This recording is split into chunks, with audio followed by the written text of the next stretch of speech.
اعوذ باللہ من الشیطان الرجیم بسم اللہ الرحمن الرحیم فکلوا منها واطعموا البائس الفقیر. خود بھی کھائیں، تنگ دست محتاج کو بھی دیں، پھر اپنا میل کچیل دور کریں، اپنی نظریں پوری کریں اور اس قدیم گھر کا طواف کریں. اول بیت وضع للناس، پہلا گھر جو زمین پر بنایا گیا جب انسان کو اپنا گھر بنانا نہیں آتا تھا. اللہ کا گھر اس وقت بنا تھا. Oldest house on this planet, جسے پہلے فرشتوں نے بنایا، پھر آدم نے بنایا، پھر طوفان نوح کے بعد بنایا گیا، ابراہیم علیہ السلام نے بنایا. وَلْيَطَّوَّفُوا بِالْبَيْتِ الْعَتِيقِ، اور اس طواف میں انسان پوری کائنات کے ہم آہنگ ہو جاتا ہے، کیونکہ ہر چیز اپنے نیوکلس کے گرد گھوم رہی، اور ہمارا نیوکلس اور ہمارا سینٹر آف لائف ہمارا رب ہے. اور اس گھر کو سمبل کے طور پر ہم لیتے ہوئے طواف کرتے ہیں. ذالک ومن يعظم حرمات اللہ فهو خیر له عند ربہ، یہ تھا تعمیر کعبہ کا مقصد. اور جو کوئی اللہ کی حرمتوں کا احترام کرے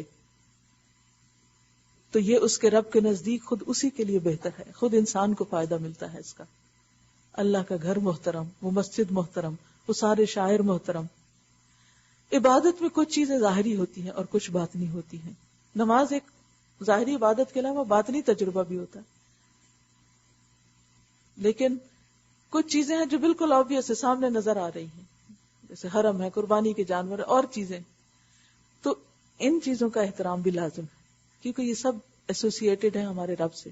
بیت اللہ، کعبۃ اللہ، لیکن اللہ تو اس میں نہیں رہتا.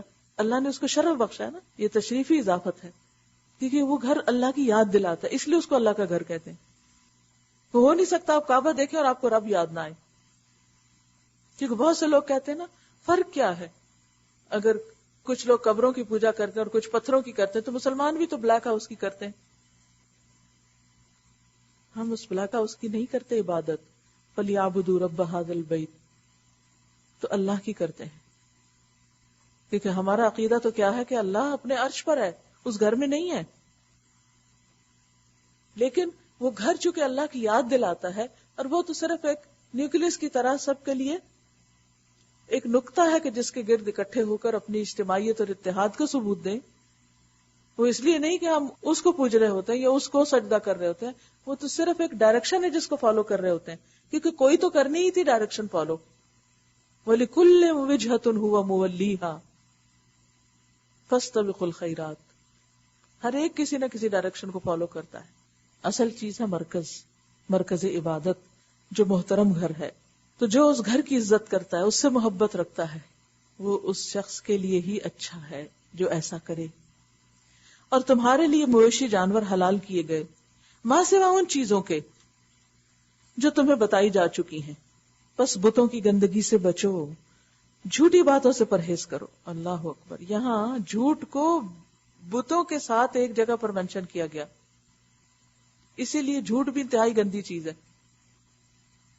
جب کوئی بندہ جھوٹ بولتا ہے تو فرشتہ اس کے منہ سے نکلنے والی بو کی وجہ سے کئی میل دور چلا جاتا ہے. اتنا ان کو تکلیف ہوتی ایک جھوٹ بولنے پر. اور لوگ ایک غلط بیانی پہ غلط بیانی کر کے بالکل مطمئن بیٹھے رہتے ہیں. منافق کی سب سے بڑی علامت کسی حال میں قابل قبول نہیں. وجتنبو، بولو نہیں، وہ تو کہا اجتناب کرو، اس کے پاس نہ پھٹکو. قول الزور، جھوٹی باتوں سے. حنفاء للہ غیر مشرکین بہ، یکسو ہو کر اللہ کے بندے بنو، اس کے ساتھ کسی کو شریک نہ کرو. اور جو کوئی اللہ کے ساتھ شرک کرے تو گویا وہ آسمان سے گر گیا. یعنی انسانیت کو اللہ نے جو بلند مقام دیا، تو ایسا انسان انسانیت کے درجے سے نیچے گر جاتا ہے، کیونکہ اللہ نے انسان کو عقل دی ہے. اب جب وہ اپنی عقل استعمال نہیں کرتا اور پتھروں کے آگے جھکنے لگتا ہے تو گویا عقل چلی گئی اس کی. اب یا تو اسے پرندے اچک لے جائیں یا ہوا اس کو ایسی جگہ لے جا کر پھینک دے گی جہاں اس کے چیتڑے اڑ جائیں گے، یعنی اس کا تو پھر انجام بربادی کے سوا کچھ بھی نہیں. یہ ہے اصل معاملہ، اسے سمجھ لو. اور جو اللہ کے مقرر کردہ شاعر کا احترام کرے تو یہ دلوں کے تقوی سے ہے. یہ احترام بھی تقویٰ کی وجہ سے آتا ہے، خود بخود آ جاتا ہے، کیونکہ جس سے محبت ہوتی ہے اس کی ہر چیز پیاری ہوتی. تمہیں ایک وقت مقرر تک ان ہدی کے جانوروں سے فائدہ اٹھانے کا حق ہے، پھر ان کے قربان کرنے کی جگہ اسی قدیم گھر کے پاس ہے. وَلِكُلِّ أُمَّةٍ جَعَلْنَا مَنْسَكًا لِيَذْكُرُوا اسْمَ اللَّهِ، ہر امت کے لیے ہم نے قربانی کا ایک قاعدہ مقرر کر دیا ہے تاکہ اس امت کے لوگ ان جانوروں پر اللہ کا نام لیں جو اس نے ان کو بخشے ہیں. ان مختلف طریقوں کے اندر مقصد ایک ہی ہے، بس تمہارا خدا ایک ہی خدا ہے اور اسی کے تم مطیع فرما بنو. اور اے نبی صلی اللہ علیہ وسلم بشارت دے دو عاجزانہ روش اختیار کرنے والوں کو، الذین اذا ذکر اللہ وجلت قلوبہم، جن کا حال یہ ہے کہ اللہ کا ذکر سنتے ہیں تو ان کے دل کانپ اٹھتے ہیں. جو مصیبت بھی ان پر آتی ہے اس پر صبر کرتے ہیں، نماز قائم کرتے ہیں، اور جو کچھ رزق ہم نے ان کو دیا ہے اس میں سے خرچ کرتے ہیں. ہم سب ایسی خوبیاں فیہ ذکرکم، ایسی صفات پڑھ کر اپنا جائزہ لیتے جائیں کہ کیا یہ علامات ہمارے اندر ہیں.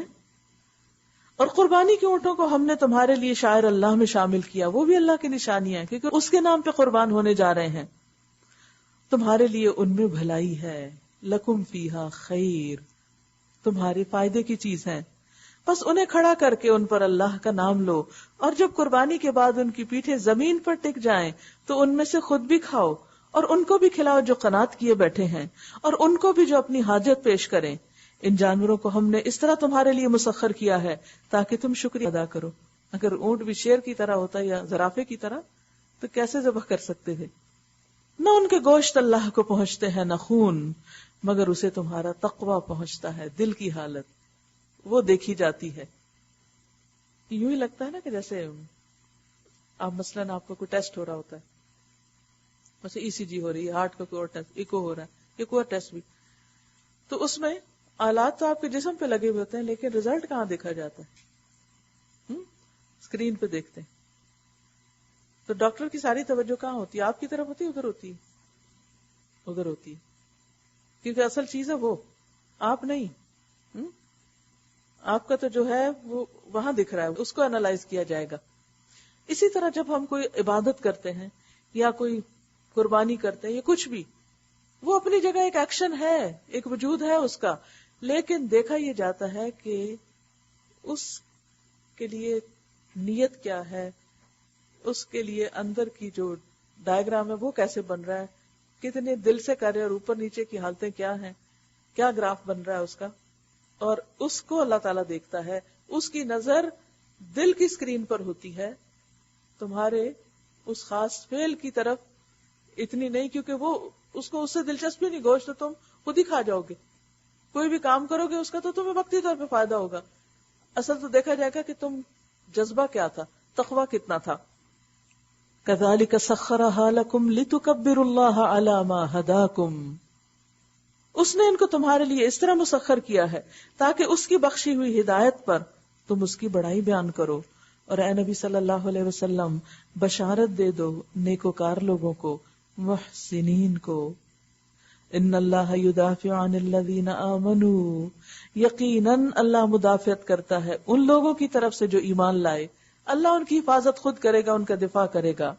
ان اللہ لا يحب كل خوان کفور، یقیناً اللہ کسی خائن کافر نعمت کو پسند نہیں کرتا جو خیانت کرتا ہے اللہ کے ساتھ، بندوں کے ساتھ. اذن للذین یقاتلون بانہم ظلموا، اجازت دے دی گئی ان لوگوں کو جن کے خلاف جنگ کی جا رہی ہے کیونکہ وہ مظلوم ہیں. بات یہ ہے کہ مکہ میں جب مسلمان رہتے تھے تو اس وقت ان کے اوپر طرح طرح کے ظلم ہو رہے تھے اور وہ چاہتے تھے کہ اپنے دشمنوں سے بدلہ لیں، لیکن ان کو روک دیا گیا کہ نہیں، ابھی وقت نہیں، ابھی تم کمزور ہو، ابھی تم بدلہ نہیں لے سکتے. مدینہ کے اندر آنے کے بعد، ہجرت کے بعد پھر اجازت دے دی گئی، پھر اسی لیے جنگ بدر ہوئی اور باقی بھی. تو فرمایا کہ اب اجازت دے دی گئی کیونکہ وہ مظلوم ہیں اور اللہ یقیناً ان کی مدد پر قادر ہے. اور ہم دیکھتے ہیں کہ اللہ نے مدد کی بھی، فرشتوں کے ساتھ بھی کی. یہ وہ لوگ ہیں جو اپنے گھروں سے ناحق نکال دیے گئے صرف اس قصور پر کہ وہ کہتے تھے کہ ہمارا رب اللہ ہے. اگر اللہ لوگوں کو ایک دوسرے کے ذریعے دفع نہ کرتا رہے تو خانقاہیں اور گرجا اور معبد اور مسجدیں جن میں اللہ کا کثرت سے نام لیا جاتا ہے سب مسمار کر ڈالی جائیں. یعنی اللہ تعالیٰ کا یہ قانون ہے کہ جب بھی کوئی قوم سرکش ہوتی، نافرمان ہوتی، تو ایک لیول ہوتا ہے اس کو مہلت دیے جانے کا، بس اس کو وہ پار کرتی ہے تو بس پھر مٹا دی جاتی، کیونکہ اس سے آگے وہ بیلنس خراب ہو جاتا ہے. اللہ نے ایک بیلنس قائم کر رکھا ہے دنیا میں حق اور باطل کا، کہ باطل اگر سر توڑ کوشش بھی کرے تو وہ ایک خاص لیول پر نہیں جا سکتا. اسی وجہ سے جب اس لیول سے آگے کوئی بڑھنے لگتا ہے تو پھر کیا کرتا ہے، اس کا دفاعی نظام حرکت میں آ جاتا ہے اور پھر وہ اس کو روک دیتا ہے. جیسے کٹ لگ جائے تو پھر کیا ہوتا ہے، خون نکلنے لگتا ہے، خون نکلنے لگتا ہے، ساتھ ہی کیا ہوتا ہے، سارا ڈیفینسو سسٹم جو آپ کا وہ کام کرنے لگتا ہے، خون رک جائے. اسی طرح باطل جو ہے وہ اگرچہ دندناتا پھر رہا ہے لیکن ایک لیول تک ہی وہ کر سکتا ہے، اس سے آگے اللہ تعالیٰ اس کو روک دیتا ہے، آگے نہیں جانے دیتا.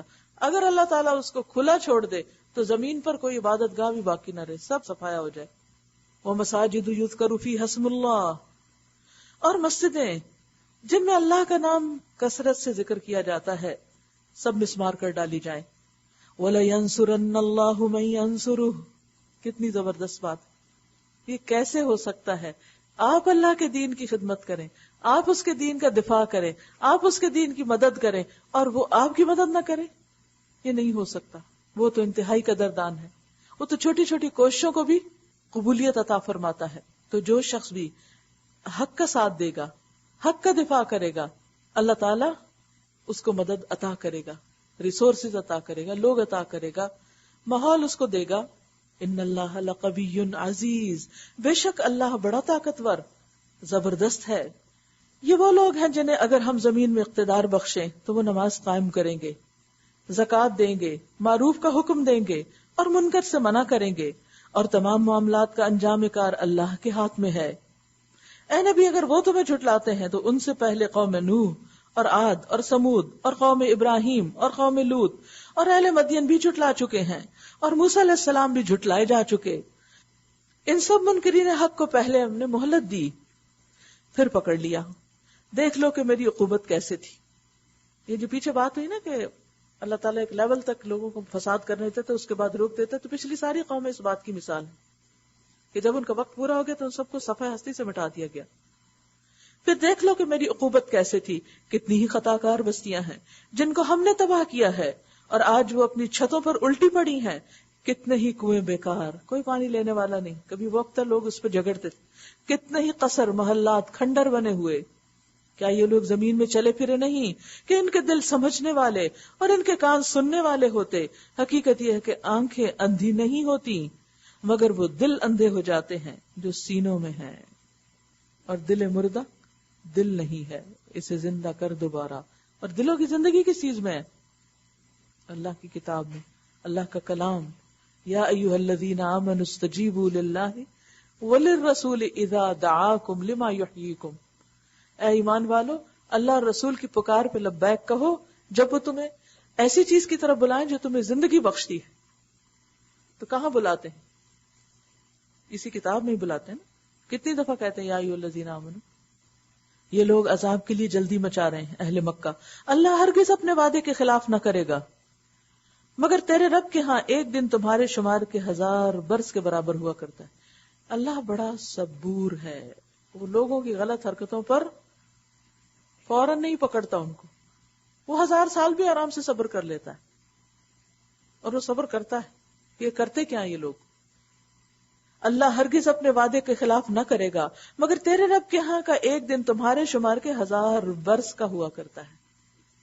یعنی جب تمہارے ایک ملینیم گزرتا ہے تو اللہ کا ایک دن، یعنی اس کے لیے ایسا ہی ہے. ملینیم بھی ایک دن جیسا ہی ہے.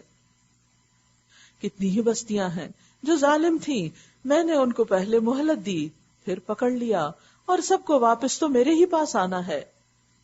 اے محمد صلی اللہ علیہ وسلم کہہ دیجئے کہ لوگو، میں تو تمہارے لیے صرف وہ شخص ہوں جو برا وقت آنے سے پہلے صاف صاف خبردار کر دینے والا ہو. پھر جو ایمان لائیں گے اور نیک عمل کریں گے ان کے لیے مغفرت ہے اور عزت کی روزی، اور جو ہماری آیات کو نیچا دکھانے کی کوشش کریں گے وہ دوزخ کے ساتھی ہیں. ارے محمد صلی اللہ علیہ وسلم، تم سے پہلے ہم نے نہ کوئی رسول ایسا بھیجا نہ نبی جس کے ساتھ یہ معاملہ پیش نہ آیا ہو. جب اس نے تمنا کی، شیطان اس کی تمنا میں خلل انداز ہو گیا، یعنی جب اس نے پیغام پہنچایا اور لوگوں پہ اثر کرنے لگا تو شیطان نے آ کے لوگوں کو اور بہکایا اور وہ بفر اٹھے۔ نبی کی تمنا کیا ہو سکتی کہ جو میں بتا رہا ہوں لوگ اس کو مان جائیں۔ اب ہوتا یہی تھا، جب آپ بتاتے تھے لوگوں کے دلوں پہ اثر ہوتا تھا اور آپ کو امید لگ جاتی تھی کہ یہ اب پلٹ آئیں گے، لیکن پھر کیا ہوتا، سن کے سمجھ کے، اور جب اپنے جیسوں کو جا کے وہ ملتے تو پھر پلٹ جاتے۔ اور آپ دیکھیے کہ ہماری تمنا بھی کیا ہوتی ہے، اپنی تمنا بتائیے، سوچیے اپنے دل میں کیا تمنا ہے ہماری۔ مثلا ہماری اپنے بچے کے بارے میں کیا تمنا ہوتی، پڑھے، کامیاب ہو، فرما بردار ہو، وغیرہ وغیرہ۔ کیا شیطان کرنے دیتا ہے اس تمنا کو پورا؟ ایک دن آپ دیکھتے ہیں کہ بچہ بہت اچھا ہوتا ہے، ساری باتیں آپ کی مان رہتا ہے، آپ کہتے شکر ہے، اور اب آپ کیا کرتے ہیں، ایک دوسرے کو بتانے لگتے ہیں۔ شیطان بھی سن لیتا ہے، اچھا بہت اچھا ہو گیا آپ کا بچہ، خود ہی اٹھنے لگ گیا سویرے، کہتا ہے اچھا ٹھہر جاؤ، اب میں خاص کوشش کے اس کے سر پہ بیٹھوں گا کہ وہ یہ کام نہ کرے جس پہ جو تمہاری تمنا تھی، اور دیکھا تم نے کہ کچھ تبدیلی آ گئی۔ اور آپ یقین کریں کہ بارہا ایسا تجربہ ہوتا ہے نا کہ انسان ایک اچھا کام کرنا چاہتا ہے اور وہ کام ہونے لگتا ہے، پھر انسان خوش ہو کے کسی سے ذکر کر بیٹھتا ہے اور وہیں فل سٹاپ لگ جاتا ہے۔ تو یہ تمنا میں خلل اندازی کس کا کام ہے؟ شیطان کا۔ اس طرح جو کچھ بھی شیطان خلل اندازیاں کرتا ہے اللہ ان کو مٹا دیتا ہے، اور پیغمبر کا مشن پورا ہو کر رہتا ہے۔ اسی طرح جو لوگ اللہ کے دین کی مدد کرنا چاہیں گے اللہ ان کی مدد بھی ضرور کرے گا، بس شرط یہ ہے کہ وہ پھر لگے رہیں۔ کہتے ہیں نا کہ انسان ایک گھروندا بناتا ہے، وہ پھر ڈھا دیتی ہے ہوا اس کو، پھر گر جاتا ہے، پھر بناتا ہے۔ تو جو ڈٹرمنٹ ہوگا امیر تیمور کی طرح، جس نے ایک چونٹی کو 70 بار اوپر چڑھتے ہوئے دیکھا اور پھر گرتے ہوئے، اور پھر تو اس کے اندر دل میں یہ خیال آیا کہ اگر یہ اوپر چڑھ سکتی ہے، آخری بار چڑھ گئی، تو اس کی بھی کھوئی ہوئی ہمت بحال ہو گئی۔ تو جو لوگ اس طریقے پر ہوں کہ کوشش کرتے رہیں، گریں اور پھر کوشش کریں، پھر گریں اور پھر کوشش کریں، اللہ تعالیٰ کو وہ ثابت کر دیتے کہ یا اللہ ہم اپنے اس کام میں سنسیئر ہیں، ہم سچے ہیں، ہم کرنا چاہتے ہیں، تو پھر اللہ کی مدد آتی ہے۔ ان عبادی لیس لک علیہم سلطان۔ پھر شیطان اس کے بعد اس کا زور ٹوٹ جاتا ہے، لیکن آزمائش وقتی طور پر سخت ہوتی ہے۔ فَيَنْسَخُ اللَّهُ مَا يُلْقِي الشَّيْطَانُ ثُمَّ يُحْكِمُ اللَّهُ آيَاتِهِ۔ اسی لیے آپ دیکھیے کہ خواہ آپ کے بچے کچھ بھی نہ سنیں نا، پھر بھی سناتے رہیں، چاہے وہ منہ بنائیں، موڈ آف کریں، نہ سننا چاہیں، باتیں بنائیں، مذاق اڑائیں، کچھ کریں، آپ اچھی بات سنواتے رہیں۔ کیا ہوگا؟ ایک وقت آئے گا شیطان کے ڈالے ہوئے شر ان سے نکل جائیں گے اور اللہ کی بات ان کے اندر پختہ ہو جائے گی۔ ثم یحکم اللہ آیات۔ لیکن یہ اسی وقت ہے کہ آپ سنائیں تو صحیح، مایوس نہ ہو، بتاتے رہیں، کام نہیں چھوڑیں، محنت نہیں چھوڑیں، جلد مسلسل نہیں چھوڑیں، کیونکہ امتحان ہے نا، امتحان میں تو بار بار انسان پڑتا ہے۔ واللہ علیم حکیم۔ اللہ علیم اور حکیم ہے، وہ اس لیے ایسا ہونے دیتا ہے تاکہ شیطان کی ڈالی ہوئی خرابی کو فتنہ بنا دے ان لوگوں کے لیے جن کے دلوں کو نفاق کا روگ لگا ہوا ہے۔ منافق کم ہمت ہو کے پیچھے ہٹ جاتے ہیں اور جن کے دل کھوٹے ہیں۔ حقیقت یہ ہے کہ یہ ظالم لوگ اناد میں بہت دور نکل گئے ہیں، اور علم سے بہرہ مند لوگ جان لیں کہ یہ حق ہے، تیرے رب کی طرف سے ہے، اور وہ اس پر ایمان لے آئیں اور ان کے دل اس کے آگے جھک جائیں۔ یقیناً اللہ ایمان لانے والوں کو ہمیشہ سیدھا راستہ دکھا دیتا ہے۔ یعنی کچھ عرصے کے لیے کنفیوژن رہتی ہے، پھر جو شخص حق کی تلاش میں سچا ہوتا ہے اللہ تعالیٰ اس کے اوپر حق کھول دیتے ہیں اور اس کو راستہ مل جاتا ہے۔ وَلَا يَزَالُ الَّذِينَ كَفَرُوا فِي مِرْيَةٍ مِّنْهُ۔ انکار کرنے والے تو اس کی طرف سے شک ہی میں پڑے رہیں گے، یہاں تک کہ یا تو ان پر قیامت کی گھڑی اچانک آ جائے یا ایک منحوس دن کا عذاب نازل ہو جائے۔ اس روز بادشاہی اللہ کی ہوگی، وہ ان کے درمیان فیصلہ کر دے گا۔ جو ایمان لانے والے اور عمل صالح کرنے والے ہوں گے وہ نعمت بھری جنتوں میں جائیں گے، اور جنہوں نے کفر کیا ہوگا اور ہماری آیات کو جھٹلایا ہوگا ان کے لیے رسوا کن عذاب ہوگا۔ اور جن لوگوں نے اللہ کی راہ میں ہجرت کی پھر قتل کر دیے گئے یا مر گئے اللہ ان کو اچھا رزق دے گا۔ یقیناً اللہ ہی بہترین رازق ہے، اس سے اچھا رزق کس کا ہو سکتا ہے۔ اور وہ انہیں ایسی جگہ پہنچائے گا جس سے وہ خوش ہو جائیں گے۔ دنیا والوں نے نکال دیا لیکن وہ قبول کر لے گا۔ بے شک اللہ علیم اور حلیم ہے۔ یہ تو ہے ان کا حال، اور جو کوئی بدلہ لے ویسا ہی جیسا اس کے ساتھ کیا گیا پھر اس پر جاتی بھی کی گئی ہو۔ تو اللہ اس کی مدد ضرور کرے گا. یعنی مظلوم کی مدد اللہ کے ذمہ ہے. اللہ معاف کرنے والا اور درگزر کرنے والا ہے. یہ اس لیے کہ رات سے دن اور دن سے رات نکالنے والا اللہ ہی ہے اور وہ سمیع اور بصیر ہے. یہ کیوں کہا یکا یک؟ کیا بات ہوتے ہوتے رات دن کی آ گئی؟ کیا مناسبت ہے؟ یہ ہر رات کے بعد دن بھی آتا ہے اور یہ تبدیلی کون کرتا ہے؟ اللہ. تو جو رب یہ تبدیلی کر سکتا ہے وہ تمہارے حالات میں بھی تبدیلی کر سکتا ہے. ذالک بان اللہ هو الحق، یہ اس لیے کہ اللہ ہی حق ہے. وَأَنَّ مَا يَدْعُونَ مِن دُونِهِ هُوَ الْبَاطِلُ، اور وہ سب باطل ہے جنہیں اللہ کو چھوڑ کر یہ لوگ پکارتے ہیں. یعنی ان سے ان کو کوئی فیض نہیں پہنچ سکتا اور نہ کوئی مدد پہنچ سکتی ہے اور ان سے ان کا کوئی کام بن نہیں سکتا. اور اللہ ہی بالا دست اور بزرگ ہے. کیا تم دیکھتے نہیں ہو کہ اللہ آسمان سے پانی برساتا ہے اور اس کی بدولت زمین سرسبز ہو جاتی ہے؟ حقیقت یہ ہے کہ وہ لطیف و خبیر ہے. اسی کا ہے جو کچھ آسمانوں میں ہے اور جو کچھ زمین میں ہے. بے شک وہی غنی اور حمید ہے. کیا تم دیکھتے نہیں ہو کہ اس نے وہ سب کچھ تمہارے لیے مسخر کر رکھا ہے جو زمین میں ہے، اور اسی نے کشتی کو قاعدے کا پابند بنایا ہے کہ وہ اس کے حکم سے سمندر میں چلتی ہے. وہی آسمان کو اس طرح تھامے ہوئے ہے کہ اس کے اذن کے بغیر وہ زمین پر گر نہیں سکتا.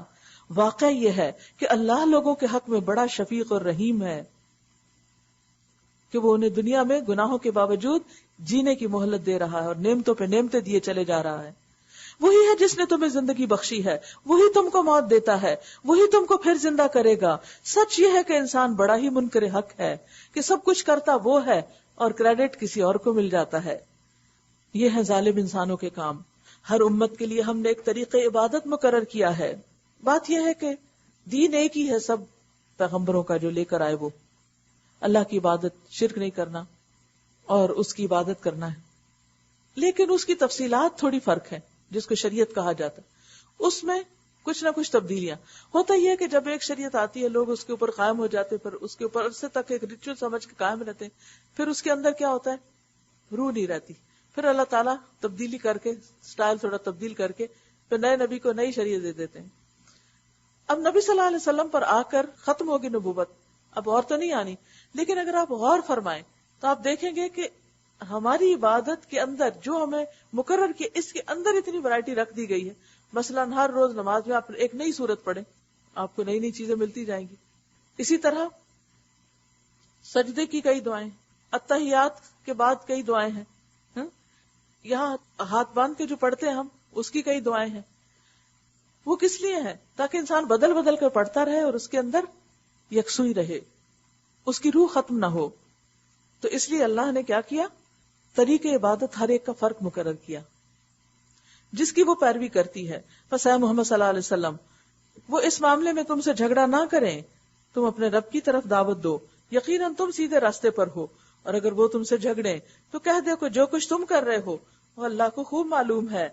اللہ قیامت کے روز تمہارے درمیان ان باتوں کا فیصلہ کر دے گا جن میں تم اختلاف کرتے رہے ہو. کیا تم نہیں جانتے کہ آسمان و زمین کی ہر چیز اللہ کے علم میں ہے؟ سب کچھ ایک کتاب میں درج ہے. اللہ کے لیے کچھ بھی مشکل نہیں. کیا مشکل نہیں کہ لوگوں کے درمیان صحیح فیصلہ کرے اور ان کے اختلافات ختم کر دے. آپ کے لیے مشکل ہے؟ کانفلکٹ ریزولوشن، کانفلکٹ مینجمنٹ آسان کام ہے. میرج کاؤنسلنگ، بچوں کی آپس میں فائٹس کو سلجھانا، بڑے بڑے ماہر اس میں عاجز آ جاتے ہیں. لیکن اللہ کے لیے کچھ مشکل نہیں. ہر ایک کو اس کا کیا بتا دے کہ کون حق پہ کون باطل. لہذا دنیا والے سے توقع نہ کریں کہ وہ آپ کو ضرور حق پر ہی سمجھیں. بعض اوقات آپ بالکل صحیح بات کر رہے تھے لیکن کچھ لوگ ضرور ایسے ہوتے ہیں جو آپ پر اعتراض کرتے ہیں، صحیح کے باوجود اعتراض کرتے ہیں کیونکہ وہ اپنے اینگل سے دیکھ رہے ہوتے ہیں. الم تعلم ان اللہ یعلم ما فی السماء والارض، کیا تم جانتے نہیں کہ آسمان و زمین کی ہر چیز اللہ کے علم میں ہے. سب کچھ ایک کتاب میں درج ہے، اس کے لیے کچھ بھی مشکل نہیں. لہذا انسانوں کی سوچ مختلف ہوتی ہے اور وہ پھر کسی نتیجے پہ نہیں پہنچ سکتے، مگر اللہ کے لیے کچھ مشکل نہیں.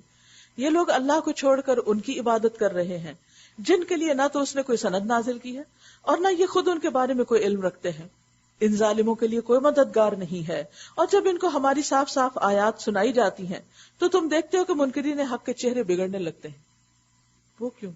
صرف ان کے نہیں جو مکہ میں رہتے تھے، آج بھی بہت سے لوگ قرآن کو جب پڑھتے ہیں تو اس پہ اعتراض کرتے ہیں اور کہتے ہیں ہمیں تو یہ سمجھ نہیں آیا، اور اس میں کیا ناک منہ جڑانا، اسی طرف اشارہ یہاں. اور ایسا محسوس ہوتا ہے کہ وہ ابھی ان لوگوں پہ ٹوٹ پڑیں گے جو انہیں ہماری آیات سناتے ہیں. یہ بھی کتنی سچی بات ہے. ان سے کہو میں بتاؤں تمہیں کہ اس سے بدتر چیز کیا ہے؟ آگ. اللہ نے اسی کا وعدہ ان لوگوں کے حق میں کر رکھا ہے جو قبول حق سے انکار کریں، اور وہ بہت ہی برا ٹھکانہ ہے. لوگوں ایک مثال دی جاتی ہے، غور سے سنو. جن معبودوں کو تم خدا کو چھوڑ کر پکارتے ہو وہ سب مل کر ایک مکھی بھی پیدا کرنا چاہے تو نہیں کر سکتے. ایک مکھی. بلکہ اگر مکھی ان سے کوئی چیز چھین لے جائے تو اسے چھڑا بھی نہیں سکتے، کیونکہ وہ اپنے پروں کے ساتھ لے جاتی ہے اور بندہ اس کو پکڑ نہیں سکتا، کیونکہ ساری مکھیوں کا رنگ ہی ایک جیسا ہے، شکل ایک جیسی ہے. اب جب مکھی آپ کی کوئی چیز لے کے اڑی اور آپ اس کے پیچھے کے تو آپ کو یاد ہی نہیں رہے گا کہ وہ کون سی والی تھی ان میں سے، وہ کدھر ہے میری چیز اس کے پاس. بلکہ اگر مکھی ان سے کوئی چیز چھین لے جائے تو وہ اسے چھڑا بھی نہیں سکتے. مدد چاہنے والے بھی کمزور اور جن سے مدد چاہی جاتی ہے وہ بھی کمزور.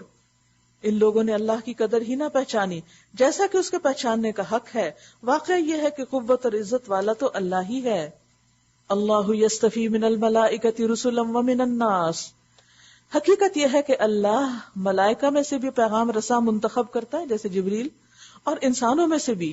وہ سمیع اور بصیر ہے، جو کچھ ان کے سامنے ہے اسے بھی وہ جانتا ہے، اور جو کچھ ان سے اوجھل ہے اس سے بھی وہ واقف ہے.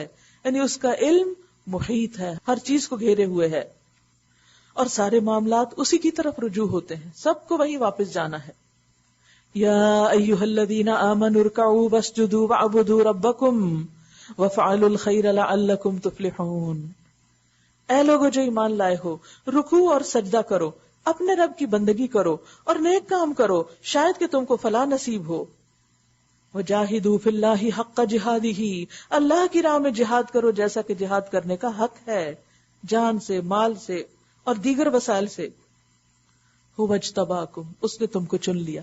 اول تو صحابہ کرام چنے گئے اور اس کے بعد تابعین اور پھر تبع تابعین، اس کے بعد جو بھی آئندہ جنریشنز ہوں جو بھی اس کے دین کا کام کریں. کسی کو توفیق اللہ کے دین کے لیے جب ہی ہوتی ہے جب اللہ اس کے حق میں یہ فیصلہ کرتا ہے اور چاہتا ہے. هو اجتباکم. اس نے تم کو چن لیا. کس کے لیے؟ اپنے کام کے لیے، جیسے موسیٰ علیہ السلام کو چنا تھا. وَاصْطَنَعْتُكَ لِنَفْسِي وَمَا جَعَلَ عَلَيْكُمْ فِي الدِّينِ مِنْ حَرَجٍ. اور دین میں تمہارے اوپر کوئی تنگی نہیں رکھی. ملت ابیکم ابراہیم. اپنے باپ ابراہیم کے طریقے پر یعنی قائم ہو جاؤ. وَسَمَّاكُمُ الْمُسْلِمِينَ. اس نے پہلے بھی تمہارا نام مسلم رکھا تھا اور اس قرآن میں بھی تمہارا یہی نام ہے. کیا؟ مسلم. تاکہ رسول تم پر گواہ ہو اور تم لوگوں پر. پس نماز قائم کرو، زکوٰۃ دو اور اللہ سے وابستہ ہو جاؤ. وہ ہے تمہارا مولا، بہت ہی اچھا ہے وہ مولا اور بہت ہی اچھا ہے وہ مددگار. فَأَقِيمُوا الصَّلَاةَ وَآتُوا الزَّكَاةَ وَاعْتَصِمُوا بِاللَّهِ هُوَ مَوْلَاكُمْ فَنِعْمَ الْمَوْلَى وَنِعْمَ النَّصِيرُ. وآخر دعوانا ان الحمد للہ رب العالمین. سبحانک اللہم وبحمدک نشہد ان لا الہ الا انت نستغفرک ونتوب الیک. السلام علیکم ورحمۃ اللہ وبرکاتہ.